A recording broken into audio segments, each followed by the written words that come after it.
Paul McCartney, Demi Moore, Prince, Tom Cruise, Alec Baldwin, Lionel Messi, Cam Newton, Steve Jobs, Ariana Grande, Venus Williams, Albert Einstein. Now, what do these people have in common, apart from the fact that they're highly accomplished in their respective fields? They're all vegetarian.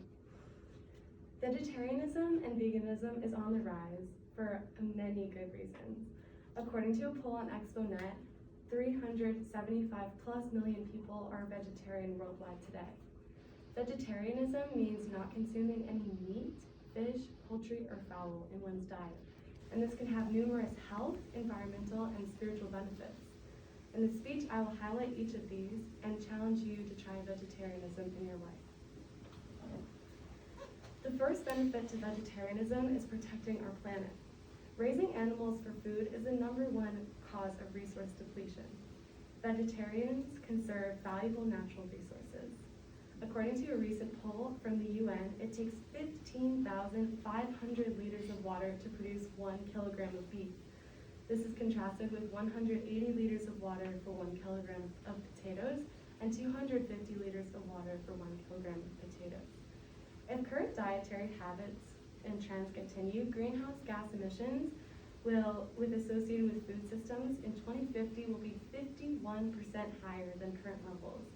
This is due to the fact that as global population growth increases and as populations get wealthier, they tend to consume more meat. The second major benefit to a vegetarian diet is health. We can protect our planet, but we can also prevent cancers and other health diseases that have long been associated with eating meat.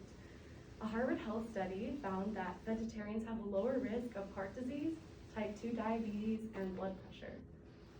According to the World Cancer Research Fund, we can lower our risk of cancer by choosing a predominantly plant-based diet, one that focuses on eating vegetables, fruits, and legumes. This is because plant foods are low in saturated fats and high in vitamins, minerals that are needed for optimal health. A Harvard Medical School publication found that plant-based eating is recognized as not only nutritionally sufficient, but also the way to reduce many chronic illnesses. On a personal note, my Uncle Alex was diagnosed with stage 4 prostate cancer in 2016. He was given 6 months to live at best, but he took matters into his own hands and did research about diet and its correlation to cancer. So he reversed his lifestyle completely and cut out all meat and alcohol. Luckily, he's still with us today, 5 years later, 100% cancer-free. While cutting out meat is not guaranteed that a person will live a completely healthy life, it has been proven to reduce one's risk of developing these diseases that we all fear.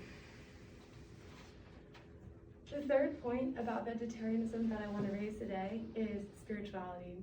My dad was a meat and potatoes kind of guy. This stopped when he was 12 years old and he took a field trip to a slaughterhouse. But he was raised in southern Germany, Bavaria, where meat is the centerpiece of each meal.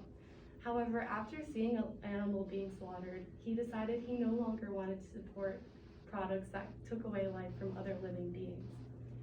According to studies conducted by Bonnie Bees-Hold from the Nutritional Journal, people who eat meat regularly or chicken daily reported better moods and less stress only 2 weeks after a vegetarian diet.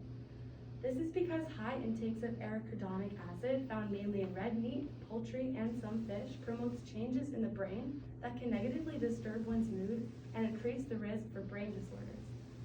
Satnarjinder Singh, who is a world-renowned spiritual teacher and scientist by training, says, "Following a vegetarian diet can help us achieve the health and purity of our body, mind, soul, and planet." Additionally, many of us have pets at home. We have dogs and cats that we consider vital parts of our family. But how do we differentiate between animals of 2 different species? In some cultures, dogs are considered family members. In other cultures, cows are considered sacred, and eating one would be a sin. We often forget that meat is actually a dead animal, and at a certain point, we only see them as types of food, not living creatures. And not consuming meat has positive effects on our mood and spirit, as being vegetarian protects the souls within animals. They're living, after all. Now, I do admit that I have an advantage in promoting vegetarianism because I've never tried meat. That's right, no hamburgers, no hot dogs, no fish tacos. I was raised 5th generation vegetarian. But I do know the challenge of trying to change your diet. Last year I decided I want to try veganism, but I gave up this May because the temptation of chocolate, cheese, and dairy was too strong. The problem with the way I attempted to change my diet was that there was no transition period, and I craved these foods constantly. So I proposed to try and change your diet, we can go slowly. Try vegetarianism for 1 day a week, as many people call Meatless Mondays. Then, if you notice positive results, you can try 10 days, the full vegetarian challenge with no meat. Record how you feel, your energy levels, your mood, and your weight during this period. Make it a fun experiment where you aren't entirely committed to such a drastic change at once. The fact is, vegetarianism and veganism are on the rise for many good reasons, for health benefits, environmental benefits, and spiritual benefits. I urge you to try it out and see how you react to a new way of eating and living. In the words of Albert Einstein, nothing will benefit human health and increase the chances for survival of life on Earth as much as the evolution to a vegetarian diet.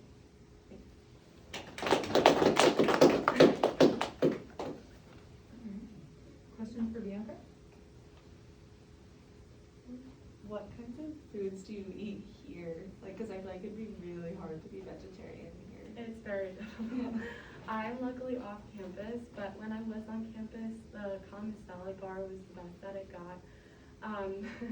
There are like proteins that, that's actually a point that I wanted to bring up, that a lot of people's biggest concern with switching to a vegetarian diet is protein intake. However, like our American diet consists of overloading on protein, which can actually have reverse effects on one's health.